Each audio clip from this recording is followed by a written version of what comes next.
So hello friends, welcome to Gaurav economic classes. और मैंने playlist बना दी। प्लेलिस्ट सेक्शन में आप जाइए, इंडियन इकोनॉमी के सारे लेक्चर्स उसमें ही पढ़े हैं और आगे मैं जो अपडेट करूंगा लेक्चर्स वो सब उसी में ही आएंगे।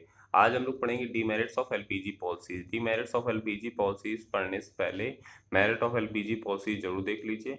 All that glitter is not gold. हर चमकती हुई चीज सोना नहीं होती। There is negative side also of the story as well. एक स्टोरी की निगेटिव साइड भी होती है। सबसे पहला है एलपीजी पॉलिसी। सबसे पहली बात 1991 में आया था। सबसे पहला है निगलेक्ट ऑफ एग्रीकल्चर। जो एलपीजी पॉलिसीज थी मतलब न्यू इकोनॉमिक पॉलिसी थी जो, उसके बाद हमारा एग्रीकल्चर सेक्टर में बिल्कुल भी ध्यान नहीं दिया गया। Neglect of agriculture sector.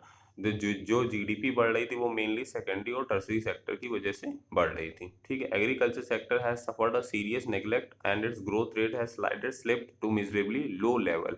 इसकी वजह से क्या हुआ, हमारा एग्रीकल्चर सेक्टर की जो जीडीपी थी वो बहुत ही 2 से 3% हमारी ग्रो करी, बहुत ही कम रेट से ग्रो करी। This has led to the widening gulf between the rural and urban economy, जिसकी वजह से क्या हुआ, रूरल और अर्बन इकोनॉमी दो पार्ट में डिवाइड हो गए। एक गल्फ क्रिएट हो गया, implying the spread of poverty, जिसकी वजह से गरीबी का भी खतरा बढ़ गया। In fact slow growth of agriculture sector must ultimately hinder the process of growth to the industrial sector.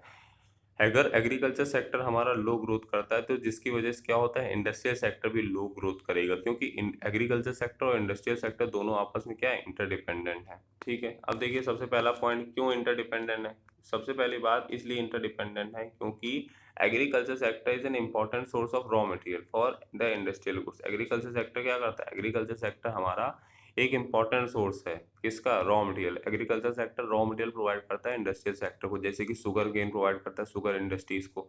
Agriculture sector क्या करता है, लेबर सप्लाई करता है इंडस्ट्रियल सेक्टर को। जो भी एक्स्ट्रा लेबर होते हैं एग्रीकल्चर सेक्टर में तो वो सप्लाई इंडस्ट्रियल सेक्टर को करता है। Agriculture sector is a significant source of demand for the industrial product. और एग्रीकल्चर सेक्टर हमारा ये इंडस्ट्रियल प्रोडक्ट की भी डिमांड करता है। इंडस्ट्रियल प्रोडक्ट जैसे कि ट्रैक्टर, थ्रेशर्स वगैरह की भी डिमांड करता है। ट्रैक्टर ट्रैक्टर वगैरह में उनसे गुड्स प्रोड्यूस करता है, उनसे क्या कहते हैं, कल्टीवेशन करता है।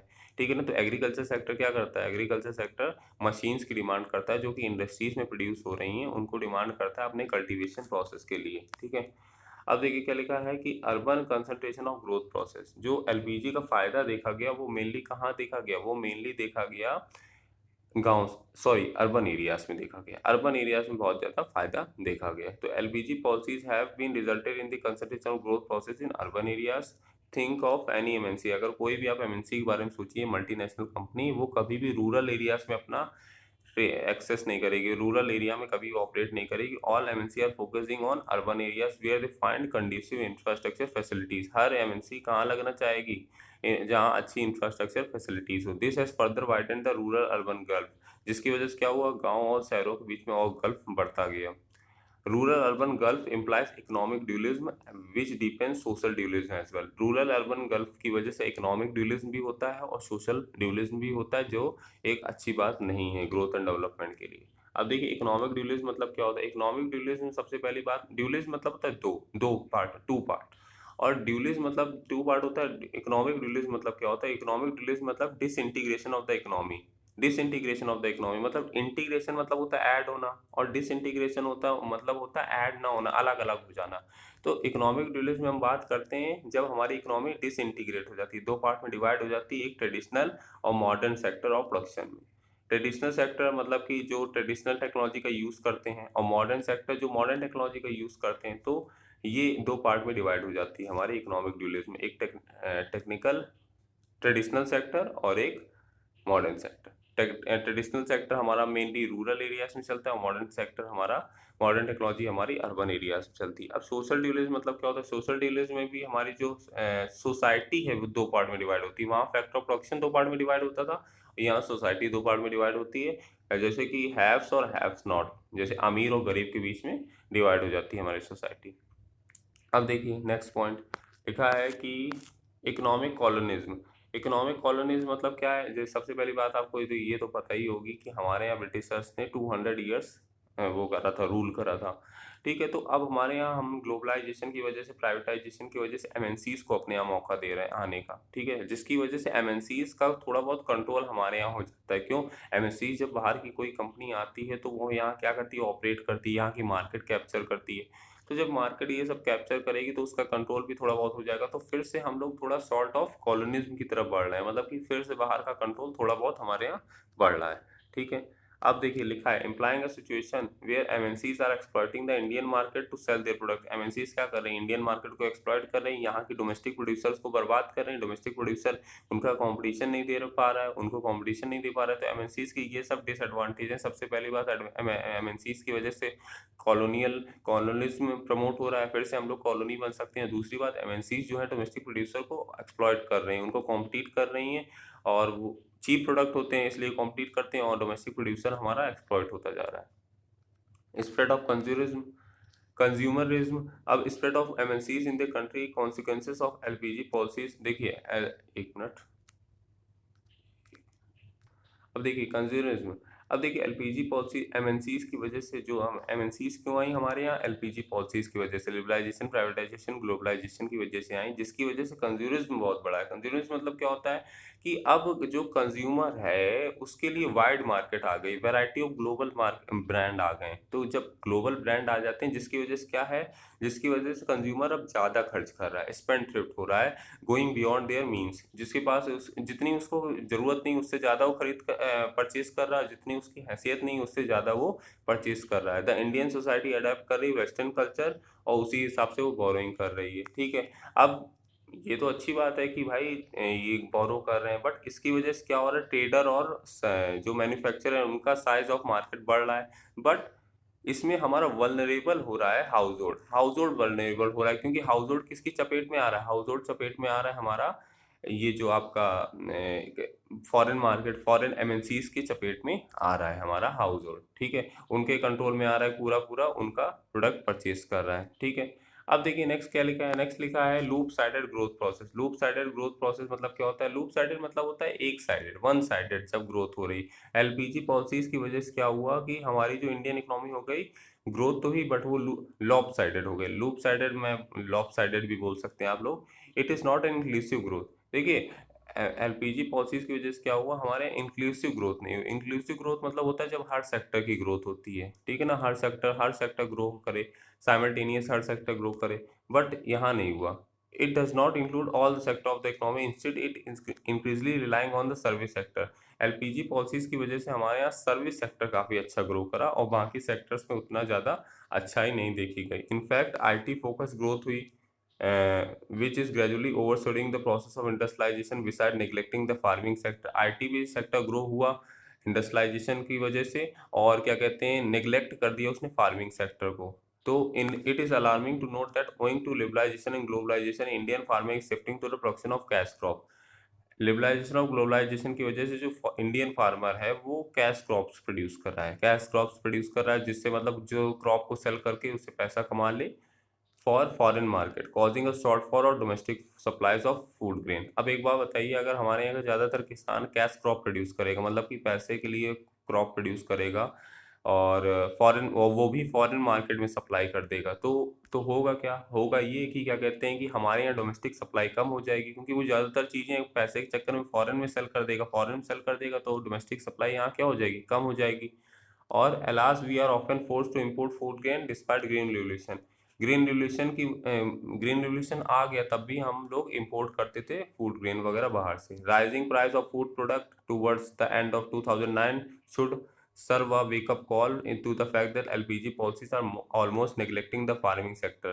मतलब 2009 में हमारे यहाँ का जो फूड ग्रेन प्रोडक्ट थे उसके प्राइसेस काफ़ी ज़्यादा बढ़े थे। तो ये एक वेकअप कॉल है एलपीजी पॉलिसीज़ की, कि एलपीजी पॉलिसीज़ क्या करती हैं, फार्मिंग सेक्टर को पूरा पूरा इग्नोर करती हैं। Cultural erosion. Cultural erosion, erosion मतलब क्या है कि इरोजन मतलब, एक मिनट रुकिएगा, हाँ, तो कल्चरल इरोजन मतलब ग्लोबलाइजेशन की वजह से हमारे यहाँ कल्चरल इरोजन हुआ, कल्चरल कटाव हुए। कल्चरल मतलब क्या कहते हैं, लोग अब कल्चर की ओर ज़्यादा ध्यान नहीं देते हैं, अब लोग अपनी इकोनॉमिक प्रॉस्पेरिटी देखते हैं, अदर पैरामीटर्स ऑफ लाइफ उतना ज़्यादा ध्यान नहीं देते हैं, ज़िंदगी की जो बाकी चीज़ें हैं वो नहीं देखते हैं, बस इकोनॉमिक प्रॉस्पर होने चाहिए वो लोग, इकोनॉमिक बहुत अच्छे पैसा कमाना चाहिए उनको, और बस ज़्यादा कल्चर वल्चर से ध्यान नहीं देते हैं। लिखा है ना, everybody want to economically independent, हर कोई इकोनॉमिकली इंडिपेंडेंट होना चाहता है, और ज़्यादातर फैमिलीज की रिस्पॉन्सिबिलिटी नहीं लेना चाहता है। Loyalty toward the family and loyalty toward the society which used to be stronghold in the Indian social culture are being discarded as useless virtue. ठीक है, इन दी वेक ऑफ मटेरियलिज्म। अब देखिए क्या लिखा है कि हमारे यहाँ क्या था, हमारे यहाँ जो मेन हमारे यहाँ इंडिया में क्या था कि लॉयल्टी टूवर्ड फैमिली और लॉयल्टी टूवर्ड सोसाइटी एक बहुत ही स्ट्रांग था। लोग क्या कहते हैं, अपनी फैमिली के थ्रू लॉयल थे, प्रति लॉयल थे और सोसाइटी के लिए लॉयल थे। बट अब ये क्या कहते हैं, ये डिस्कार्ड हो गया, खत्म हो गया है कि ये हमारे यहाँ देखिए सबसे पहली बार लॉयल्टी टूवर्ड्स फैमिली और लॉयल्टी टूवर्ड्स सोसाइटी ये हमारे यहाँ का एक अच्छा गुण था, एक अच्छा गुण था। बट मटेरियलिज्म के आने की वजह से, मटेरियलिज्म मतलब लोग ज़्यादातर मटेरियल से, गोल्ड सिल्वर से ही मतलब रखते हैं। इसके आने की वजह से ये जो वर्च्यू है ये हमारे यहाँ का खत्म हो गया। वर्च्यूज मतलब होता है गुण, और मटेरियलिज्म मतलब होता है जब लोग मटेरियल ज़्यादा खरीदने में लग जाते हैं, मतलब गोल्ड एंड सिल्वर ज़्यादा खरीदने में लग जाते हैं। तो इसकी वजह से हमारे यहाँ जो की जो loyalty towards family, loyalty towards society, ये सब खत्म हो गई। ठीक है, अब देखिए which way to go, should we or we should not subscribe to the LPG policies. क्या हमें एलपीजी पॉलिसीज को सब्सक्राइब नहीं करना चाहिए? ये एक डिबेटेबल इशू है, but avoiding the pros and cons of LPG policy that 12th grade can definitely make one concrete observation. मतलब एलपीजी पॉलिसीज के तो कई सारे प्रोज एंड कॉन्स हैं, बट एलपीजी पॉलिसीज से जो +2 ग्रेड का 12th क्लास का बच्चा है वो एक कॉन्क्रीट ऑब्जर्वेशन इससे निकाल सकता है। क्या? That LPG policies are the only way to accelerate the pace of growth and development. बोल रहा है कि एलपीजी पॉलिसी जरूरी थी हमारी ग्रोथ एंड डेवलपमेंट के लिए, एक्सलेट एक स्पीड अप करने के लिए हमारी ग्रोथ एंड डेवलपमेंट को। Indeed pursual of LPG policy was to a great extent of matter of economic compulsion rather than matter of choice for the politician of the country. और LPG policies को क्या कहते हैं, LPG policies को implement करना हमारे लिए compulsion बन गया था, क्योंकि वर्ल्ड बैंक और आईएमएफ ने हमसे ये कहा था कि आप अपनी इकोनॉमी को ओपन करिए, तभी हम आपको लोन वगैरह ग्रांट करेंगे। ठीक है ना। However a compulsion should never means abject surrender. It is strongly recommended that LPG policies are pursued with the guarded precaution.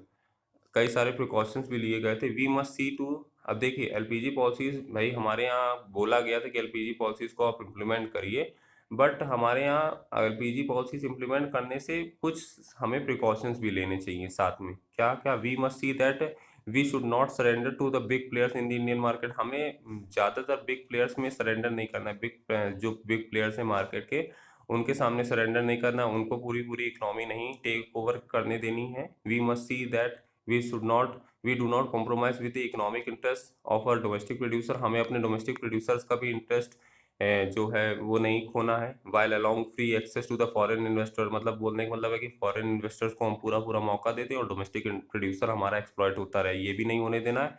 We must see it to that we do not become economically sub sub subservient to the multinational corporation. हमें मतलब economically पूरा पूरा dependent नहीं होना है multinational corporations में।